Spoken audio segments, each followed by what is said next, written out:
먼저 우리 창립 20주년을 맞아서 램 오브 갓 교회의 비전 선언문을 우리가 계속해서 읽고 있습니다. 한번 이렇게 순서가 끝날 때까지는 같이 선언문을 교독하고 있는데 앞으로 2번 더 남았습니다. 우리 함께 비전 선언문을 교독하고 하나님 말씀 듣도록 하겠습니다. 자, 먼저 읽겠습니다. 우리는 하나님 나라를 세워가는 예수 사랑 공동체입니다.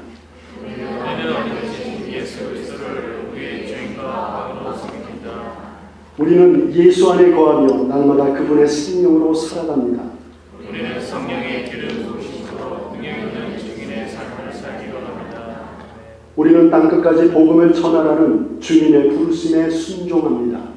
우리는 받은 은혜를 흘려보내는 축복의 돈으로 살아갑니다. 우리는 삶의 모든 순간에 하나님께 영광을 올려드립니다. 우리는 끝까지 하나님의 말씀에 순종하는 교회가 되기를 결단합니다. 우리는 이 땅을 넘어 천국을 바라보며 함께 믿음의 길을 걸어갑니다. 오늘도 우리는 고백합니다. 우리는 어린 양을 따라 어디든지 가는 교회입니다. 아멘. 우리 오늘 6번째 하나님께 영광을 돌리는 저와 여러분이 되기를 소망하는 마음으로 하나님의 영광을 위한 인생이라는 제목으로 하나님의 말씀 선포하도록 하겠습니다. 우리 좌우에 계신 분들 같이 우리 하나님께 영광 돌리는 삶을 삽시다. 우리 함께 인사할까요? 하나님께 영광 돌리는 삶을 삽시다. 감사합니다. 여러분, 현재 세계에서 가장 비싼 그림이 무엇인지 아십니까? 그것은 지난 2017년 11월 15일에 뉴욕의 크리스티 경매장에서 4억 5천만 달러, 한국 돈으로 5,500억 원에 낙찰된 세계 예술품 경매사상 최고가를 기록한 레오나르도 다빈치의 살바토르 문디 구세주라는 작품입니다. 이 그림은 사우디아라비아의 왕세자 중 한 명이 구입했습니다. 이 작품은 현재까지 경매사상 최고가를 기록하고 있습니다. 그런데 경매에 나오지는 않았지만 이보다 더 높은 가치를 지닌 작품이 있습니다. 그게 무엇일까요? 역시 레오나르도 다빈치의 모나리자입니다. 세계에서 가치가 가장 높다고 평가되는 이 모나리자는 프랑스 루브르 박물관 소유이며 프랑스의 국보로 경매 대상이 아니기 때문에 이 경매가를 산출할 수 없다고 합니다. 그렇다면 왜 그렇게 전 세계적으로 이 작품이 인기가 있을까요? 많은 사람들은 모나리자의 신비한 미소와 눈빛 때문이라고 말합니다. 런던 대학교 명예 교수인 도널드 세순이라는 교수님은 그의 저서 모나리자에서 이렇게 평가했습니다. 모나리자가 그렇게 유명한 것은 그녀가 보는 사람을 압도하기 때문이다. 그래서 우리가 그녀를 보는 것이 아니라 그녀가 우리를 보는 것이다. 관람객이 어디서 보든지 그녀가 자신을 보고 있다는 것을 알게 된다. 그리고 알 듯 모를 듯 오묘한 미소를 머금은 그녀가 금방이라도 말을 걸어오는 것 같은 느낌을 받는다. 이렇게 평가했습니다. 이런 유명세 탓에 한때는 도난당하고 또 스프를 끼얹기도 하고 돌에 맞기도 하고 치즈를 바르는 등 여러 차례 테러를 당하여 훼손된 적이 있었습니다. 그래서 지금 루브르 박물관에서는 강화 유리 안에 안전하게 보관 중에 있습니다. 프랑스 루브르 박물관은 한 해 동안 1,000만 명이 넘는 관광객들이 방문을 하는데 사실 이 1,000만 명 모두가 모나리자를 보기 위해 온다고 할 수 있을 정도로 이 모나리자의 인기가 대단합니다. 이처럼 모나리자는 도저히 값으로 매길 수 없는 작품입니다.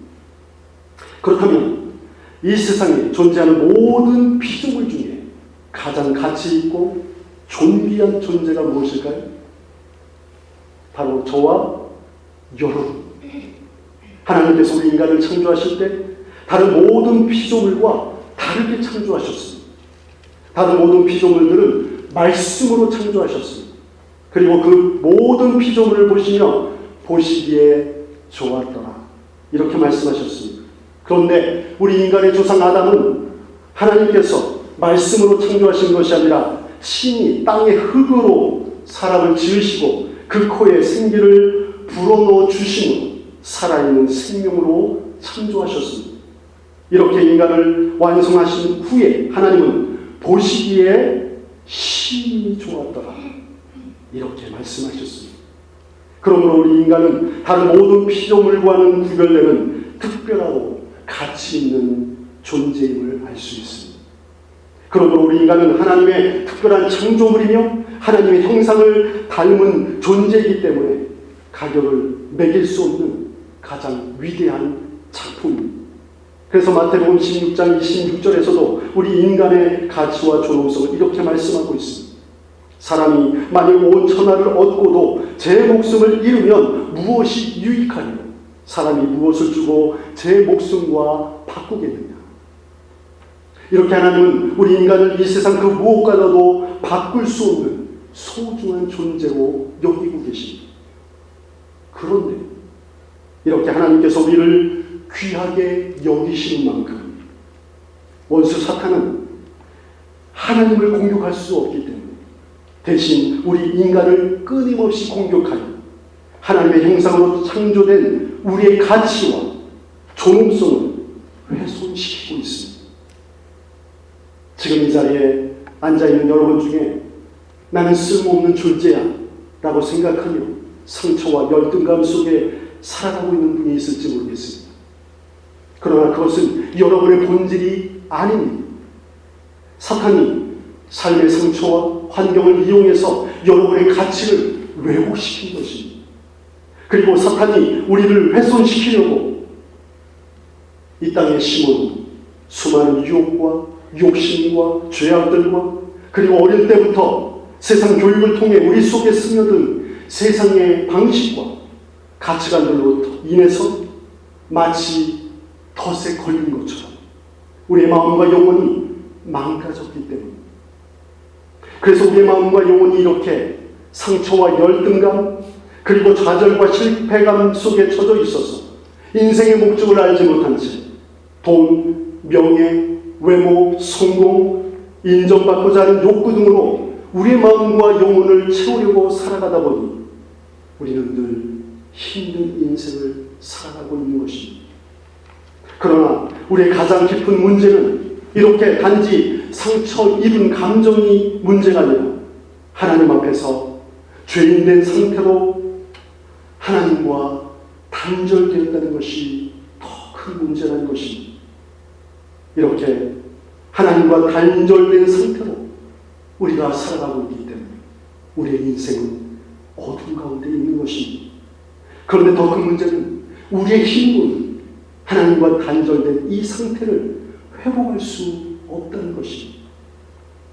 여러분, 만약 레오나르도 다빈치가 지금 살아있어서 자신이 그린 이 모나리자 작품이 이렇게 온 세상 사람들에게 가장 귀한 가치를 지닌 국보라는 것을 알게 된다면 얼마나 놀라겠습니까?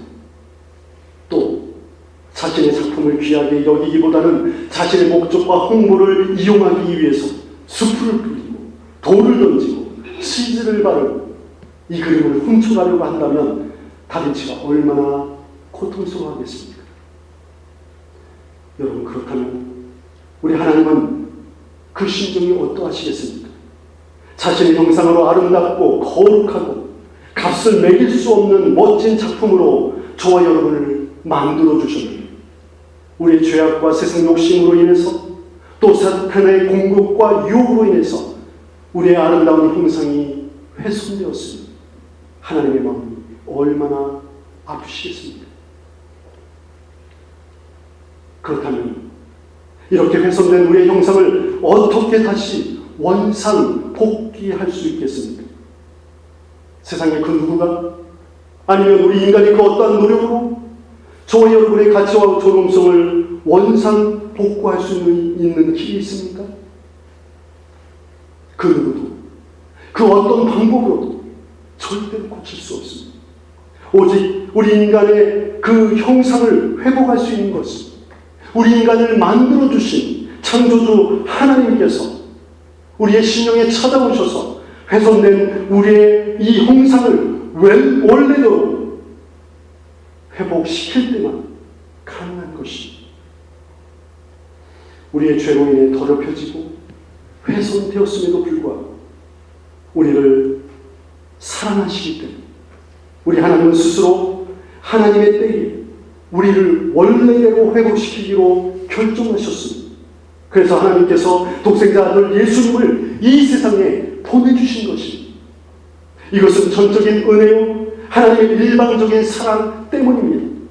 우리를 회복하기 위한 이 십자가의 구속사건은 우리가 자격이 있어서 하나님께서 우리를 회복시켜 주시기 위해서 예수님이 십자가에서 죽으신 것이 아니라 하나님의 전적인 은혜 때문입니다. 예수님께서 십자가에서 자신의 목숨을 바친 것은 우리 죄로 인해 하나님과 단절된 관계를 회복하고 하나님의 형상으로 새롭게 하기 위해서는 오직 자신의 희생의 피만이 그 값을 치를 수 있었기 때문입니다. 그래서 베드로전서 1장 18절 19절에 이렇게 말씀합니다. 너희가 알거니와 너희 조상의 유전한 망령된 행실에서 구속된 것은 은이나 금같이 없어질 것으로 한 것이 아니요 오직 흠없고 점없는 어린 양 같은 그리스도의 보배로운 피로 한 것이다. 여러분, 우리 예수님께서 십자가에 달려 죽으실 때에 마지막 말씀이 무엇이었는지 아십니까? 마지막 말씀. 다 이루었다. 헬라말로는 테텔레스타이라고 합니다. 그런데 이 헬라어는 당시 아주 흔하게 쓰인 말이었습니다. 우리가 예수님이 마지막으로 죽음 직전에 쓰신 말이니까 위대한 단어처럼 보이지만 당시에 가장 흔한 말 중에 하나였습니다. 화가가 그림을 완성했을 때에 선언하는 말이었습니다. 상인이 모든 부채를 변제한 후에 홀가분한 기분으로 던진 말이었습니다. 종이 주인의 명령에 다 순종한 후에 돌아와서 주인에게 보고한 말이었습니다. 그리고 성전에서 제사장이 제사에 사용될 제물을 살펴본 후에 아무 흠이나 티가 없어서 완전한 제물이다 결론 내릴 때에 사용하던 단어였습니다. 여러분, 빚더미에 깔려 그 빚을 갚기까지 고생한 분들은 그 고통이 얼마나 큰지 아실 것입니다. 갚아도 끝이 없고 늘어나는 이자로 인해서 눈덩이처럼 불어나는 것이 빚입니다. 이 빚이 완전히 청산된다면 얼마나 홀가분해지겠습니까? 예수님, 우리 인간이 가진 이 모든 죄와 허물로 불어난 죽음과 영원한 지옥 형벌의 빚을 단번에 완전히 값을 치우심으로 다 이루었다 선포하시고 죽으셨습니다. 여러분이처럼 저와 여러분은 예수님의 이 귀한 생명을 값으로 지불하고 구원받은 하나님의 자녀입니다. 그러므로 우리는 더 이상 세상의 종이 아닙니다. 사탄의 노예도 아닙니다. 이 세상 헛된 가치관과 세상의 욕심에 갇힌 존재도 아닙니다. 우리는 하나님 보시기에 가장 존귀한 하나님의 아들과 딸입니다. 성령을 통해 창조해 주신 주님께서 저와 여러분 안에 거하시기 때문에 우리는 존귀한 자인 것입니다. 예수님께서 우리의 모든 훼손된 가치와 존엄성을 회복시켜 주셨기 때문에 우리는 스스로 피조물이 된 것입니다. 그래서 사도 바울은 이렇게 고린도후서 5장 17절에서 선포했습니다. 우리 함께 같이 읽어보겠습니다. 시작. 그런즉 누구든지 그리스도 예수 안에 있으면 새로운 피조물이라 이전 것은 지나갔으니 보라 새 것이 되었도다. 그래서 우리는 새로운 피조물, 하나님의 거룩한 형상, 하나님의 자녀로 다시 태어나는 것입니다. 우리는 값으로 산 존재입니다. 그러므로 우리의 존재가 바뀌었으니 삶의 목적도 달라져야 합니다. 그러므로 우리의 남은 생애에 해야 할 일은 하나님께 영광 돌리는 삶을 사는 것입니다. 그래서 오늘 본문 고린도전서 10장 31절은 우리에게 이렇게 말씀합니다. 그런즉 너희가 먹든지 마시든지 무엇을 하든지 다 하나님의 영광을 위하여 하라. 여러분, 그렇다면 먹든지 마시든지 무엇을 하든지 다 하나님의 영광을 위하여 살라는 말씀은 구체적으로 무엇을 의미합니까? 그 다음 오늘 본문 10장 32절 33절에 나와 있습니다. 우리 함께 읽겠습니다. 시작. 유대인이나 헬라인에게나 하나님의 교회나 거치는 자가 되지 말고 나와 같이 모든 일에 모든 사람을 기쁘게 하여 자신의 유익을 구하지 아니하고 많은 사람의 유익을 구하여 그들로 구원을 받게 하라. 아멘. 여러분, 우리는 이미 이 세상 그 누구보다 존귀한 하나님의 자녀입니다. 그러므로 다른 사람과 비교해서 내가 높아지려고 다른 사람을 깎아내릴 필요가 없습니다. 나 자신이 이 세상에서 하나님 보시기에 천하보다 귀한 존재인데 다른 사람과 비교해서 내가 더 높아질 필요가 무엇이 있습니까? 오히려 나의 가족과 지체는 다른 사람들을 나처럼 존귀한 아름다운 존재라고 오히려 축복해야 되지 않겠습니까? 그렇기 때문에 우리는 그들의 유익을 위해서 나의 유익을 포기하는 자가 되어야 하는 것입니다. 이것이 하나님께 영광을 돌리는 것입니다. 결국 하나님께 영광 돌리는 삶은 사랑으로 나타납니다. 영국의 영문학 교수이며 저술가인 C.S. 루이스는 순전한 기독교라는 책에서 사랑을 이렇게 정의했습니다. 사랑은 원수조차도 잘 되기를 바라는 마음이다. 이것은 감정이 아니라 의지적으로 선하게 대할 때 진정한 사랑이 완성된다. 이렇게 말했습니다. 다른 사람이 잘 되기를 바라는 마음으로 사랑하는 것은 감정이 아니라 하나님의 영광을 드러내기 위한 가장 중요한 순종의 행동입니다. 그러므로 다른 사람을 나와 비교해서 비난하거나 뒷담화로 깎아내릴 필요가 없습니다. 그것은 하나님의 영광을 가리는 행위요 다른 사람의 구원의 길을 막는 길입니다. 그러나 힘들더라도 친절하게 말해보고 축복하며 잘 대해보십시오. 그러면 놀라운 일이 일어나게 될 것입니다. 자기를 과시하기 위해서가 아니라 사랑하기 위해서 하나님 앞에서 상대방의 영혼의 행복을 진심으로 바라며 행동할 때 하나님의 영광이 드러나고 그들이 구원받게 되는 놀라운 역사가 일어나게 될 것입니다. 사랑하는 여러분, 하나님께서 우리의 가치와 존엄성을 회복시키려고 자신의 귀한 아들 예수를 십자가에 내어주셨습니다. 그리고 예수님은 우리를 자신의 생명보다 사랑하셨기 때문에 십자가에서 비참하게 수치스럽게 죽으시며 다 이루었다 선포하셨습니다. 그만큼 우리는 이 세상에서 도저히 값을 매길 수 없는 존귀하고 아름다운 하나님의 아들과 딸입니다. 우리를 향한 예수님의 십자가 사랑을 기억하며 나의 가족과 이웃에게 의지적으로 십자가의 사랑을 나눌 때 하나님께서 영광 받으시고 우리의 사랑을 통해 구원의 역사가 일어나게 될 것입니다. 이렇게 설교하는 저 자신도 하나님의 영광을 위해 살지 못할 때가 너무나 많습니다. 우리 모두 다 마찬가지 아닙니까? 그러나 매일 매 순간마다 우리가 얼마나 존귀한 하나님의 자녀인지를 믿음으로 선포하고 자신에게 선포하고 넘어졌어도 다시 일어나 결국 하나님의 영광을 위해서 살아갑니다.